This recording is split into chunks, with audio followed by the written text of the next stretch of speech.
고린도 지역의 특징 중에 이방 신을 섬기는 그 신상과 제단이 참 많았다라고 하는 말을 들었었습니다. 그런데 이 신전에서는 제물을 드려서 제사를 지내는 그런 일들이 늘 행해졌는데, 제사를 드리고 나면 그 제사를 드리고 난 그 제물로 바쳤던 고기들, 이제 나머지 제물로 바치고 난 나머지 고기들을 그곳에서 제사를 지냈던 사람들이 서로 나누어 먹는 일들이 있었습니다. 그리고 그 고기를 일부는 그렇게 나눠 먹고, 그래도 남은 부분들은 시장에서 팔리도록 이 고기를 시장에다가 내다 팔았단 말이죠. 그래서 시장에서 이렇게 팔리는 고기의 많은 부분이 우상에게 제물로 드렸던 그 고기가 일부가 시장으로 들어와서, 그러지 않는 고기와 그렇게 제물로 드렸던 고기가 섞여서 일반 사람들에게 그 고기가 팔려 나갔습니다. 그러다 보니까 시장에 가서 고기를 사 먹는 사람의 입장에서 보게 되면 이 고기가 우상에게 드렸던 제물로 드렸던 고기인지 아니면 그렇지 않은 고기인지를 일반 사람은 알 수가 없었습니다. 특히나 그리스도인들은 그 고기를 사 먹어야 되는데 이게 제물로 드린 고기인지 아닌지 할 수가 없으니까 그냥 사 먹을 수밖에 없었습니다. 그렇지만 이보다 더 큰 문제가 있었습니다. 이방 신전에서 제사를 마치고 제물로 드린 고기를 소비하는 그 당시의 문화예요. 고린도 지역의 문화. 우상에게 제사를 드린 날은 제사를 드린 사람들이 그 고기를 나눠 먹는다고 했지요. 그런데 그냥 자기들만 나눠 먹는 것이 아니라 그날은 축제가 열리는 날입니다. 그래서 제사를 드린 사람들이 주변의 지인이나 아니면 가까운 가족이나 아니면 또 다른 어떤 사람들을 다 초청을 해서 그래서 고기를 다 나눠 먹는 그런 날이 축제의 날이었습니다. 그러다 보니까 평소에 고기를 흔하게 먹지 못하는 어떤 형편에 있는 사람들은 이날만큼은 기가 막힌 날이, 개탄 날이, 우리 전라도 말로 너무너무 고기를 풍성하게 풍족하게 먹을 수 있는 아주 참 기막힌 날이 이 날이란 말이죠. 그래서 사람들이 이 날이 되면 뭐 신앙에 상관없이 모든 사람이, 많은 사람들이 몰려들어서 그 고기를 함께 나누는 그런 분위기, 그런 사회적인 문화가 이 고린도 쪽에 있었다는 말이죠. 바울은 이렇게 잔치를 열어서 우상의 제물을 나눠 먹는 그 장소, 그 제단이 있는 그 장소를 오늘 보면 10절에 보게 되면은 우상의 집이라 그렇게 표현했습니다. 우상의 집. 그런데 바울이 말하는 이 우상의 집이라고 하는 이곳은 단순히 그 제사를 지내거나 혹은 제사를 지내서 남은 고기를 나눠 먹는 그런 의미의 그 이상의 의미가 있었습니다.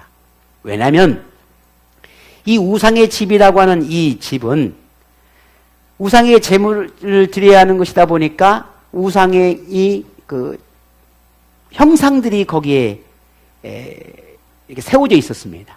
우상의 형상들이 세워져 있었고, 뿐만 아니라 그 많은 사람들이 모여서 그 고기를 나눠 먹어야 하니 연회를 할 수 있는 대형 식당 같은 그 넓은 그런 식사 공간 또한도 그곳에 마련되어 있었습니다. 더불어서 그런 공간이 넓다 보니까 그곳에는 그 지역 사람들이 모여서 회의도 하고 뭔가 중요한 안건들을 나누고 그런 시민들의 회의실이 준비가 되어 있었고, 뿐만 아니라 그곳은 요즘으로 말하면 은행과 같은 돈과 연관되어져 있는 그런 금융에 관련된 사무실 또한도 이곳에 있게 되었습니다. 그러다 보니까 이 우상의 집이라고 표현된 이곳은 복합 공간이었어요. 그야말로. 그곳에 가면 모든 게 해결되는 거예요. 먹는 것부터 시작해서 모든 문제가 해결될 수 있을 만큼의 복합적인 공간이 이 우상의 집이라는 곳이었습니다.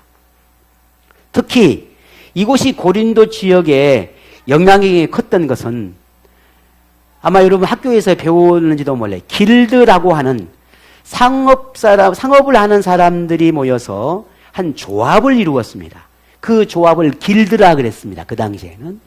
그래서 이 길드라고 하는 상공업 조합이 구성되어 있었는데 이 길드의 조합원에 소속되어 있는 사람들이 자신들이 섬기는 신이 있을 거 아니겠습니까? 배를 타는 사람들은 배를 타는 사람들이 섬기는 신이 있을 거고 또 장사치들은 장사치들이 섬기는 신이 있을 거란 말이죠. 이런 사람들이 다 자기 신에게 제사를 지납니다. 이게 우상의 집이라는 곳이었어요. 이곳에 제사를 지내고 그리고 모든 조합원들이 또 그곳에선 친목을 도모하고 상공업에 관련된 그런 모든 정보를 서로 공유하고 나누는 그런 장소이기도 했습니다. 그래서 상공업자들은 반드시 이 길드라고 하는 이 조합에 가입을 해야 했습니다. 왜냐하면 이 길드라고 하는 조합에 가입을 하지 않으면은 활동이 제한되어져 있고, 그 다음에 마음대로 이 상공업을 할 수가 없는 그러한 상황이나 그러한 불이익을 당하는 것이 이 길드라고 하는 조합이었습니다. 그러다 보니까 신앙의 유무를 떠나서 그리스도인든 아니든 자신이 뭔가 사업을 하거나 이런 상황이 되어지려면 무조건 길드의 조합원에 들어가야 돼. 그러면 조합에 들어갔다 하면은 따라온 게 뭐였어요? 제사를 지내야 했어요. 제사를 지내지 않으면은 많은 불이익이 당하니까. 거기에 멈추지 않아요. 제사를 끝나고 나면 뭐 한다고 했지요? 음식을 나눠 먹는다 했잖아요. 또한 그 음식도 나눠 먹어야 했어요. 왜? 눈치 받으니까. 이런 상황이 이 고린도 지역에 이런 사회적 상황이 있었다라는 거죠. 그런데 문제는 이것이 당시 고린도 지역의 사회적인 문제나 사회적인 상황으로 끝났으면 다행인데 이게 교회 안에까지 들어와서 교회에서 분쟁이 일어나게 됐다는 겁니다. 이 문제로 인해서. 우상에 바쳐진 제물을 먹어도 되느냐? 먹지 말아야 하느냐? 이게 다툼이 된 거예요. 오늘 본문 8장 전체를 읽어야 되는데 우리 시간상 조금만 읽었어요. 8장 전체를 두고 제가 말씀을 함께 나누게 될 건데 오늘 8장 1절에서 쭉 보게 되면 지식 있는 자들이라고 하는 불리는 사람들이 등장하게 됩니다. 이 지식이 있는 사람들이라고 하는 이들은 하나님을 유일한 신으로 인정을 하고 또 복음을 통해서 자유를 얻었다라고 생각하는 사람들을 지칭합니다. 이 사람들은 그런 믿음이 확고함을 가지고 있어서 자신이 먹는 이 고기는 우상에게 제물에게 드리긴 했지만 이건 단순히 음식에 지나지 않다. 우상의 제물이 아니라 그냥 음식이야. 그니 먹어도 괜찮아. 라고 하는 부류들이었어요. 그러면 반대 부류가 있었겠지요? 누가 있겠습니까? 먹으면 안 된다는 부류겠지요. 왜냐하면 이 사람들은 우상에게 바쳐진 제물은 당연히 우상에게 제사를 드리는 것과 똑같다고 생각하는 것입니다. 그것을 먹는 행위가. 그니 우상에게 바쳐진 제물은 내가 먹으면 곧 나는 우상에게 제사를 지내는 것과 그곳에 동참하는 것과 똑같이 느꼈단 말이에요. 그러니까 먹으면 안 된다는 거예요. 왜? 내가 그리스도인이니까. 똑같은 그리스도인임에도 불구하고 어떤 사람은 먹어도 괜찮다. 어떤 사람은 먹으면 안 된다. 이렇게 교회 안에 분쟁이 이게 된 것입니다. 이 문제를 두고 이제 바울이 어떻게 해야 되느냐 이 문제를 해결해 가려고 하는 것이 오늘 8장이에요. 그러면 우상의 제물일지라도 먹는 건 우상 숭배와는 아무 상관이 없고 그 고기를 먹는 것은 단지 음식에 불과하다라고 주장하는 사람들이 이렇게 이야기를 합니다. 본문 4절이에요. 한번 같이 읽어보겠습니다. 그러므로 우상의 제물을 먹는 일에 대하여는 우리가 우상은 세상에 아무것도 아니며 또한 하나님은 한 분밖에 없는 줄 아노라. 아멘. 자, 우상은 사람들이 만들어 놓은 허상에 지나지 않다는 거지요. 그런데 하나님은 진짜 계신 분이요. 한 분 하나님이시요. 그러니 설령 우상에게 바쳐진 제물일지라도 그 제물을 먹는다라고 하는 것은 우상 숭배와는 행위하고는 아무 상관이 없다는 거예요. 왜? 그것도 누가 줬으니까? 하나님이 줬으니까. 이렇게 생각하는 사람들이란 말이죠. 그런데 바울도 이런 점에서는 동의를 합니다. 같은 생각을 해요. 그런데 그 고기를 먹는 것은 그냥 아무거나 먹는 것이 아니라 시장에서 사와서 먹는 고기는 먹어도 된다고 인정을 하는 겁니다. 조금 이제 말씀을 드렸죠. 시장에서는 두 가지가 섞였다 했잖아요. 재물과 일반 고기가 섞였어. 그럼 내가 사 먹어서 이게 재물인지 아닌지 분간할 수 없단 말이에요. 그러니 이 고기를 먹어도 괜찮다. 시장에서 사와서 먹는 고기는 그것은 괜찮다라고 했어요. 이것을 10장에 보게 되면 10장 25절에 무릇 시장에서 파는 것은 양심을 위하여 묻지 말고 먹으라 했단 말이에요. 하지만 먹지 말아야 할 게 있어요. 우상에게 바쳤던 재물이라 할지라도 그 재물이 우상에게 바쳤던 재물이라는 걸 알고는 먹지 말라는 거예요. 이것은 우상에게 바쳤던 재물이야 라고 내가 알았어. 그러면 먹지 말라는 겁니다. 스스로 하나님에 관한 지식이 있다고 말을 하고 믿음이 확고하다고 생각하는 사람들은 그 재물의 의미를 부여하지 않고 그냥 단순히 음식으로만 취급하고 먹었단 말이에요. 근데 그것을 지켜보는 사람들이 있을 거 아니에요. 누가? 먹으면 안 된다고 생각하는 사람들. 이 사람들이 그들의 모습을 보니까 마음에 고민이 생기고 갈등이 생기기 시작합니다. 왜 그럴까요? 이 사람들은 한때 자기가 우상 숭배했던 사람들이에요.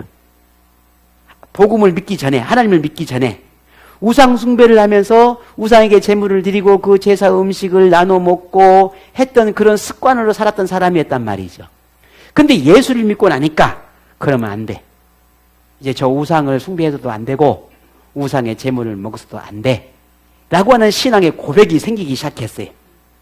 그래서 더 이상 그러면 나는 이제 하나님만 믿고 나 하나님만 예배하면 살 거야. 그리고 나는 더 이상 저 우상을 섬기는 저 습관이나 내 지난 삶을 다 끊어내고 이제 거룩한 삶을 살 거야. 라고 그렇게 판단하고 결정을 했는데 나보다 먼저 믿는 사람들이 어느 날 보니까 우상의 집에 가서 마음껏 막 즐기고 먹고 한단 말이에요. 그걸 보는 순간 어떤 생각이 들겠습니까? 그러면 나도 다시 먹어야 되는 거야? 먹어도 괜찮은 거야? 그럼 나는 어떻게 해? 먹자니 안 되겠고 안 먹자니 이 또한 더 걸리고 여러 가지 이런 상황을 보서 그의 마음에 갈등과 고민이 생기게 되었다는 겁니다. 그래서 아무렇지 않게 먹는 사람을 따라서 먹으려 하니까 마치 다시 내가 죄를 짓는 것 같은 그런 생각이 찾아왔다는 거예요. 그러다 보니까 거리낌과 찜찜함이 늘 이 마음에 있는 거예요.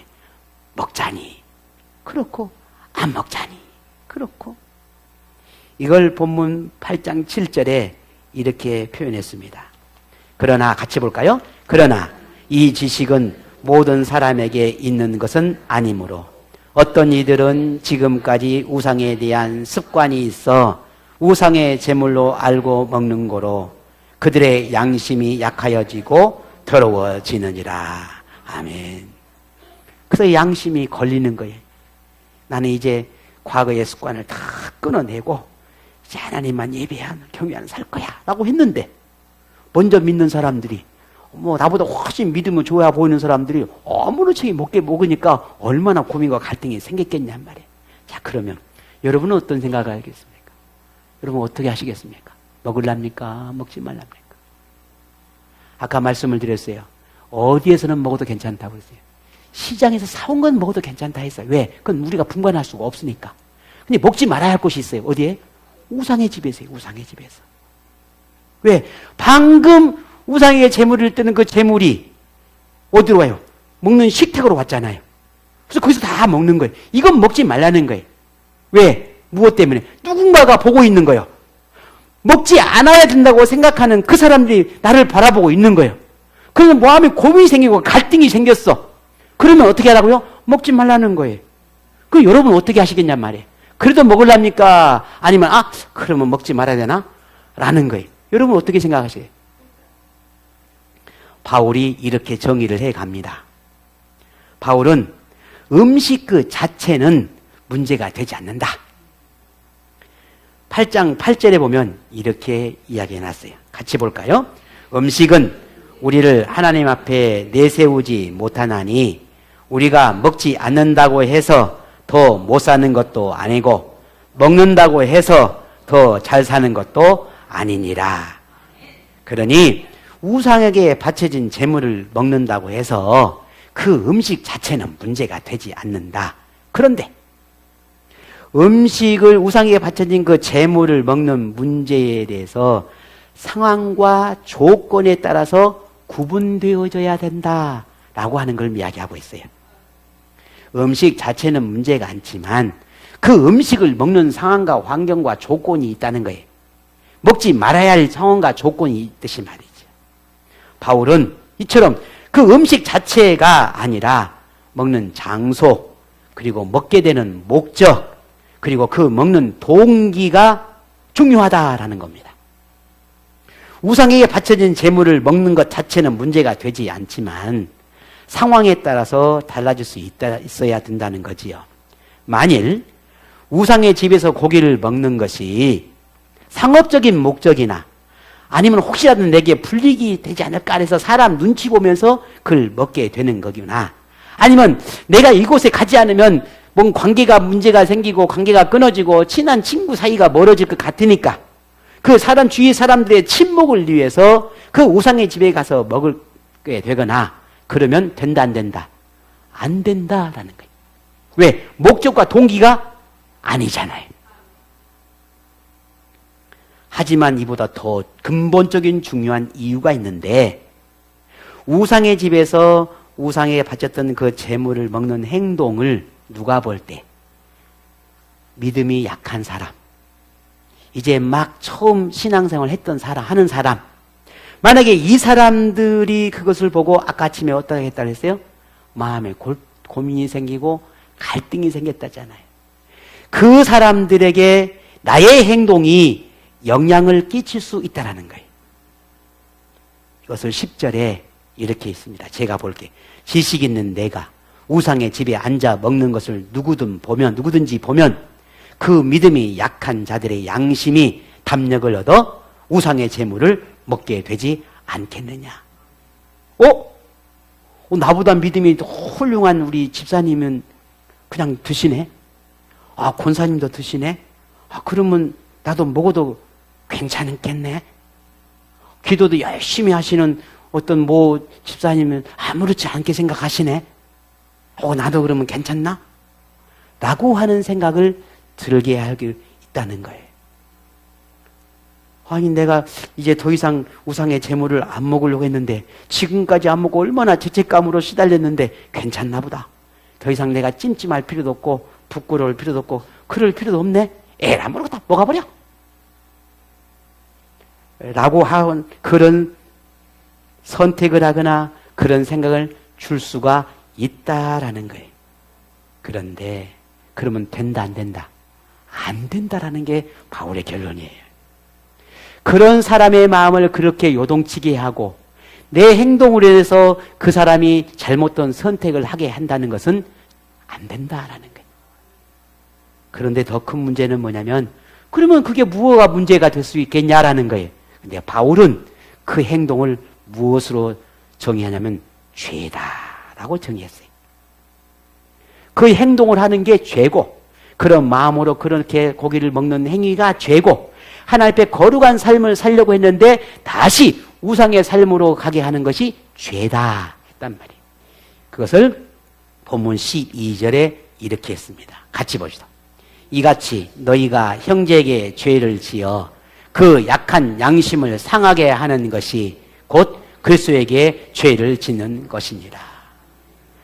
나는 아무렇지 않게 생각했고 나는 그래도 괜찮다고 생각해서 그런 행동을 했는데 이제 거룩한 믿음의 삶을 살려고 하는 이제 막 하나님을 믿는 사람 그 사람에게 오히려 나의 행동이 죄를 짓게 하는 그런 행위가 되었다. 내로 인하여서 그 사람이 구속의 은혜를 누리고 살아야 하고 진정한 하나님의 은혜를 누리고 살아야 하고 그리고 하나님의 그 구속의 은혜를 마음껏 누리며 살아야 되는데 다시 우상숭배에 빠지게 하고 거룩함을 쫓아 살아가야 할 나가 다시 그 신앙의 결심들을 무너지게 하는 누가? 나의 행동이, 나의 습관이, 나의 아무렇지 않게 행동했던 그런 것들이 그 사람들을 다시 무너지게 했으니 그 사람 다시 죄를 짓게 했으니 그 죄를 짓게 한 장본인이 누구라는 거예요? 나라는 거예요.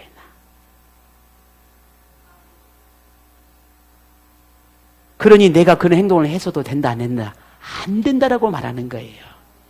음식의 문제가 아니라 내 잘못된 판단과 생각으로 해서 누군가가 죄를 짓게 하고 누군가 하나님의 믿음에 흔들리게 하는 나의 잘못된 습관, 나의 잘못된 판단, 나의 잘못된 생각으로 해서 그와 같은 일을 행해진다면 그 사람이 믿음이 흔들리게 하고 시험에 들게 했다면 그 원인을 제공한 나에게 그 책임이 있다라고 말하고 있는 겁니다. 그런데 예수님도 누군가에게 내 모습이 어떤 사람을 실족하게 하는 것은 그 죄로 물었어요. 여러분이 잘 아시잖아요. 만약 17장 누가복음 17장 1절에 예수께서 제자들에게 이르시되 실족하게 하는 것이 없을 수는 없으나 누군가에게 나의 모습 때문에 나의 어떤 행동에 실족하게 할 수 없을 수는 없으나 그렇게 하는 자에게는 화로다 했습니다. 자, 그렇다면 고린도 교회 성도들은 어떤 판단을 하고 어떤 결정을 하려고 했을까요? 어떻게 해야 옳을까요? 오늘 우리는 어떤 선택을 해야 옳겠습니까? 하나님이 주신 음식이려니 하며 그냥 계속해서 먹고 즐기고 그렇게 해야 될까? 아니면 저는 먹지 말아야 할까? 바울이 이렇게 경고했습니다. 8장 9절이죠. 같이 봅니다. 그런즉 너희의 자유가 믿음이 약한 자들에게 걸려 넘어지게 하는 것이 되지 않도록 조심하라. 네 스스로 믿음 있다 하고 네 스스로 괜찮다 하고 네 스스로 아무렇지 않게 생각하는 그 신앙의 모습, 그 행동이 누군가에게는 걸려 넘어지게 할 수 있는 것이 아닌지를 또 살피고 또 살펴라 라고 경고하고 있습니다. 시장에서 고기를 사 먹는 건 괜찮지만 우상의 집에서 고기를 먹고 친목을 즐기는 행위는 하지 말라는 겁니다. 고기를 먹는 것보다 사람들과 친목을 즐기는 것보다 사업적 손해를 보고 불이익을 당하는 것보다 내 주변에 어떤 믿음의 형제가 그 믿음을 잃게 된다면 무엇이 더 중요하겠냐라고 묻고 있는 거예요. 너의 행동 때문에 믿음의 형제가 시험에 빠진다면 그것이 그리 중요하겠냐 하는 겁니다. 그러니 네 자신을 살펴라. 그래서 바울은 고린도 교회 성도들을 향해서 강하게 결단을 요구하는데 오늘 매우 중요한 한 말씀이에요. 1절입니다. 우리 같이 한번 보겠습니다. 우상의 제물에 대하여는 우리가 다 지식이 있는 줄 아나 지식은 교만하게 하며 사랑은 덕을 세우느니라. 아멘. 자기 스스로 뭔가 대단한 믿음이 있는 저고 나는 이런 행동에 아무런 문제가 되지 않아. 하나님이 나에게 신앙의 자유를 주었기 때문에 나는 이렇다고 해서 내가 시험에 빠지거나 이렇다고 해서 내가 뭔가 문제가 생기거나 내 믿음에 흠이 있거나 그렇지 않아. 물론 본인은 그럴는지 모릅니다. 그러나 그렇지 않는 사람이 있단 말이에요. 그래서 내 모든 행동에는 뭐가 반드시 따라야 되느냐? 내 믿음보다 더 중요한 것은 덕스러움이에요. 덕을 행해야 돼요. 이보다 더 중요한 것은 형제를 돌보고 형제를 생각하는 믿음의 지체들을 생각하는 내 주변의 사람들을 생각하는 사랑이 더해지지 않는 행동은 그 행동은 오히려 더 사람을 실족하게 하고 죄를 짓게 하는 것이다라고 바울은 결론을 내리고 있습니다. 바울은 고린도 교회 성도들의 지식의 덕을 더해라. 지식의 사랑을 더할 때만이 자신뿐만 아니라 공동체와 형제 자매까지 온전한 구원을 이룰 수 있게 할 수 있다라고 하는 걸 강하게 강조하고 있습니다. 그리고 믿음의 선한 영향력을 대해서 매우 중요하게 가르침을 주고 있다는 걸 우리가 기억해야 합니다. 그러면서 바울은 이렇게 자신의 결단을 말합니다. 오늘 본문 마지막 13절 같이 한번 보지요.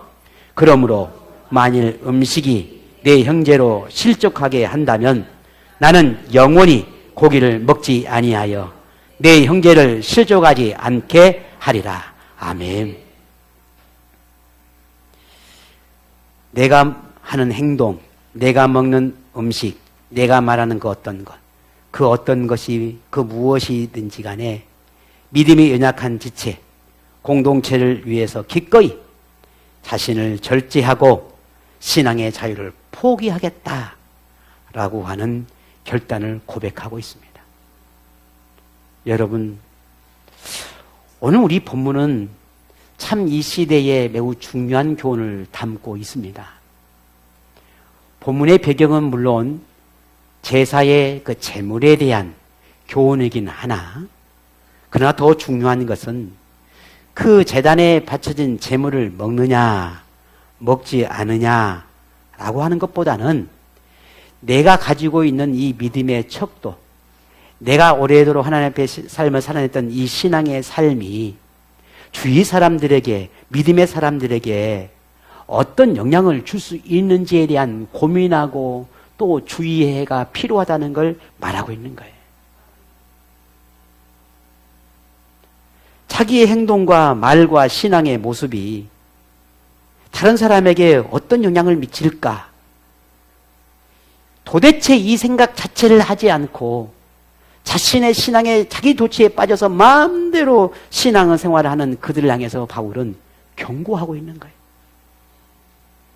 다시 말해서 주위를 돌아보지 않는 신앙, 나만의 신앙, 나만 잘하면 된다는 신앙, 그리고 나만 그저 잘 믿고 나만 교회 열심히 잘 다니면 되지, 뭐 저런 사람들 나를 보면 나는 이게 맞는데 왜 나만 갖고 그래? 왜 나를 보면서 누가 나를 보고 시험 들으래? 왜 나보고 왜 그래? 왜? 이런 이기적이고 독단적인 신앙을 얼마나 악하고 추한지를 지금 이 시대에 다시 한번 우리에게 경고로 들어야 합니다. 이기적인 신앙, 이웃을 돌아보지 않는 신앙, 그저 내 자신이 갖고 있는 그 얍삽한 그 지식과 그 믿음 그 하나 가지고 마음대로 하나님을 믿는다라고 고백하는 그 어처구니 없는 그런 믿음의 모습이 얼마나 하나님 앞에 경고가 될 수밖에 없는지를 이 바울을 통해서 우리에게 보여주고 있는 겁니다. 먼저 믿는 사람, 신앙의 연륜을 가진 사람, 믿음의 본이 되어야 할 위치에 있는 사람이라면 자기 신앙과 자기 믿음의 척도만으로 자기만 신앙생활을 잘한다면 된다라고 하는 이런 생각에 치우쳐서 그저 자기 믿음이 대단한 것처럼 착각에 빠져 살아가는 사람들에게 주의가 필요하다는 걸 깨닫게 하고 있습니다. 먼저 믿는 사람의 신앙을 보고 신앙생활을 배우는 우리 주변의 사람들이 얼마나 많은지 모릅니다. 저도 그 중에 한 사람이에요. 교회를 갔는데 기도를 어떻게 하며 예배는 어떻게 드리며 내가 어떻게 알았겠어요? 먼저 믿는 사람들의 모습을 보면 기도는 저렇게 하는구나. 예배는 저런 모습으로 드리는 거구나. 주일은 이렇게 지키는 거구나. 목사는 이렇게 섬기는 거구나. 성도는 이렇게 사랑하는 거구나. 누구에게 배우는 겁니까? 먼저 믿는 사람에게 배우는 겁니다. 그래서 이제 교회에 나온 사람이 주방에 가서 저렇게 섬기고 돕는 거구나. 나도 그러면 그렇게 해야 되는 거구나. 주일이면 이렇게 하나님 앞에 온전한 예배를 드리는 거구나. 나도 주일을 지켜야 되는 거구나. 이게 배우는 거예요. 그게 선한 영향력이란 말이에요. 그래서 우리 먼저 믿는 신앙의 모습을 삶을 살아내는 사람들, 우리 집사님들, 권사님들, 특별히 목사들은 철저하게 더욱더 자신의 행동에 주의하고 또 살피고 또 살펴서 믿음의 삶을 살아내기 위해서 스스로를 절제하고 또 자신을 살필 줄 알아야 합니다.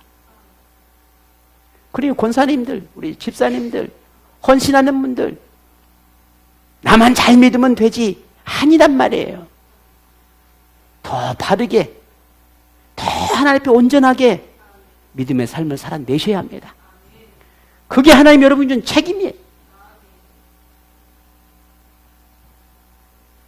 처음 신앙생활을 시작하는 사람에게 먼저 신앙생활을 시작하는 모든 사람이 선생님이에요. 선생님. 배움을 주는, 내게 많은 걸 가르쳐 주시는 그런 선생님이에요. 그래서 이제 막 신앙생활 시작하신 분은, 뭘 모르신 분은 다 따라쟁이에요. 왜? 저렇게 따라가거든요. 그래서 우리 교회가, 우리 생명나무 공동체가 어떤 교회가 세워지고 어떤 선진과 희생과 섬김이 아름답게 열매 맺어지는 것은 먼저 믿는 여러분들이 어떻게 하느냐에 따라서 우리 교회가 달라지는 겁니다. 여러분이 목사를 함부로 대면 이제 믿는 사람은 목사를 함부로 대해야 하는 거예요. 여러분이 집사님에게 반말을 하고 존중하지 못하면 이제 나온 사람도 반말하고 존중해 주지 못해요. 나이가 어리다고 무시하고 업신여기면 이제 나온 사람도 그렇게 대하는 거예요. 그저 권사님, 집사님 몇 분만 이렇게 헌신하고 수고하지 나머지 사람 다 구경꾼이면 아, 나도 구경꾼이면 이렇게 했구나. 구경꾼이 되는 거예요. 내가 기도하는 삶을 살아내지 못하면 기도하지 않아도 되는구나. 그리 보는 거예요. 주일을 매번 어기면 아, 주일을 가끔 가도 되는구나. 무슨 일 있으면 쉬어도 되는구나. 안 가도 되는구나. 그렇게 생각하는 거예요. 지금 이 시대에 우리 온전한 신앙의, 바른 신앙의 모습을 배워야 할 선생님들이 점점 더 사라져가고 있어요. 본이 되어야 할 사람들이 본이 되지 못하고 있단 말입니다. 온전한 신앙의 말씀을 붙들고 살아내야 할 먼저 되는 믿음의 사람들이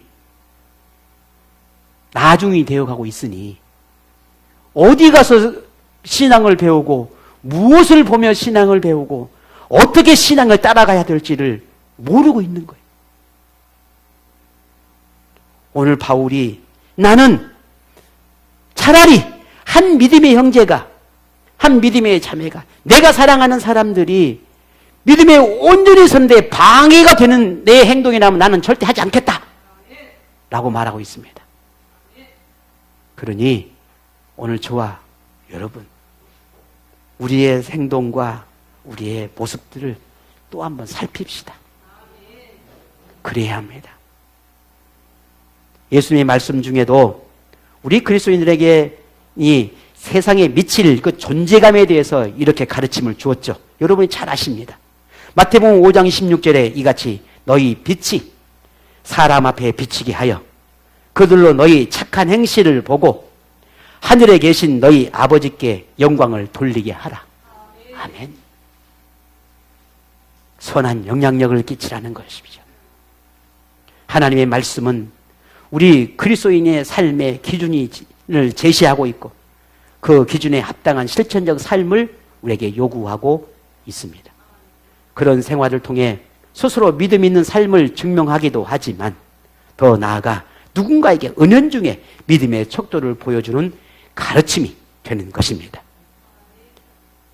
오늘 저와 여러분이 바르게 믿고 바르게 헌신하고 바르게 살고 바른 믿음으로 하나님 앞에 온전하게 여러분 자신을 위해서라도 그런 모습이 하나님 앞에 비춰지기를 바랍니다. 우리 그리스도인은 하나님을 아는 지식보다 내가 알고 있는 단 한 가지 지식만큼이라도 그 지식만큼 내가 살아내는 게 더 중요합니다. 많이 아는 것도 중요하겠지요. 그러나 내가 한 가지를 알아도 그 한 가지 아는 걸 살아내는 겁니다. 신앙생활이 자기만을 위한 것이 아니라 선한 영향이 될 수 있어야 합니다.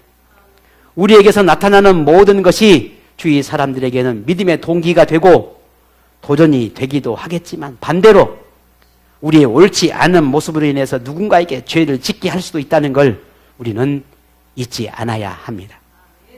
그리스도인이 된 이후로는 더는 다른 종교에 기웃거리지 않아야 하겠지요. 어디 그뿐이겠습니까? 조상에게 제사를 지내는 행위 역시도 더 이상 금해야 합니다. 도박이나 점을 보는 거나 무당을 찾는 경우 유흥을 즐기는 모습도 역시나 더는 하지 않아야 합니다.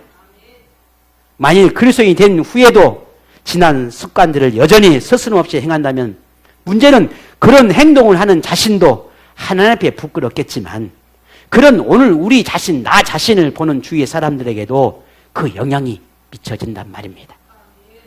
그것을 하나님은 어떻게 평가하시겠습니까?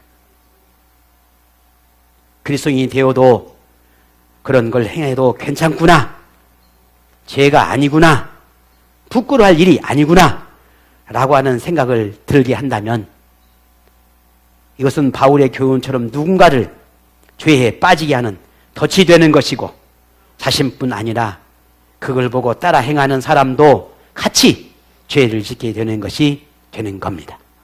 그러니 하나님 앞에 온전한 믿음을 소유하고 신실한 그리스도를 살고자 한다면 바울처럼 믿음을 가진 오늘 저와 여러분이 주위 사람들을 위해서라도 혹은 믿지 않는 주위 사람들을 위해서도 우리는 스스로 때로는 절제할 줄 알고 때로는 의도적으로 의지적으로도 안 되지만 힘들지만 불편하지만 그래도 하나님의 말씀을 붙들고 그 말씀을 지켜내려고 하는 그런 노력들이 우리에게 필요하다라고 하는 것을 우리에게 가르쳐주고 있습니다.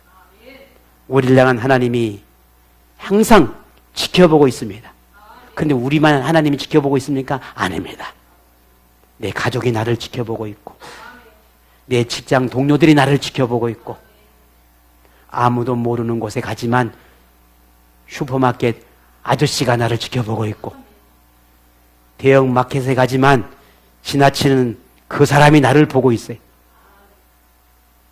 아무도 나를 알지 못하는 것 같고 그 누구도 내가 어떤 사람인지 그리스도인지 알지 못하지만 누가 압니까?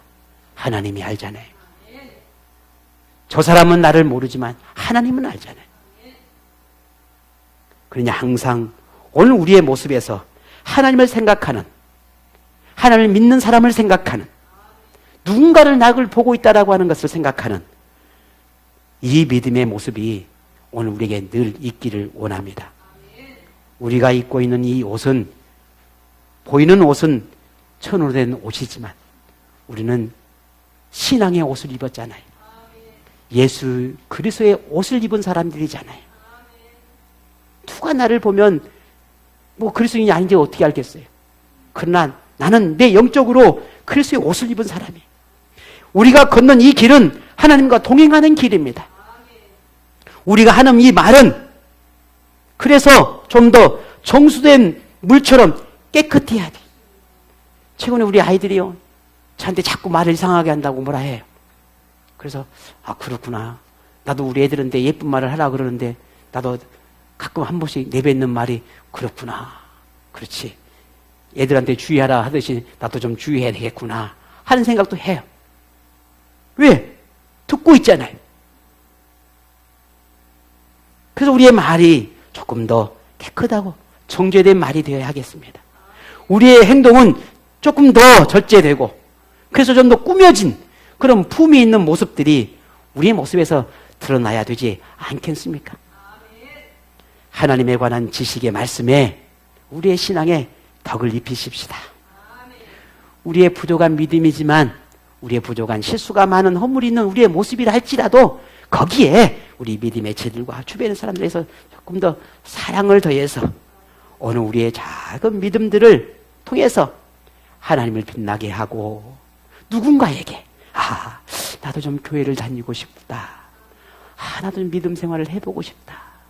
라고 하는 그런 생각을 하게 하는 그런 믿음의 사람으로 그래서 그들에게 좀 좋은 믿음을 선물로 줄 수 있는 그런 하나님께 좀 칭찬받는 그런 믿음을 가진, 그래서 그 사람들에게 큰 믿음을 좀 나눌 수 있는 그런 안내자, 인도자가 되는 오늘 저와 여러분이 되기를 간절히 바랍니다.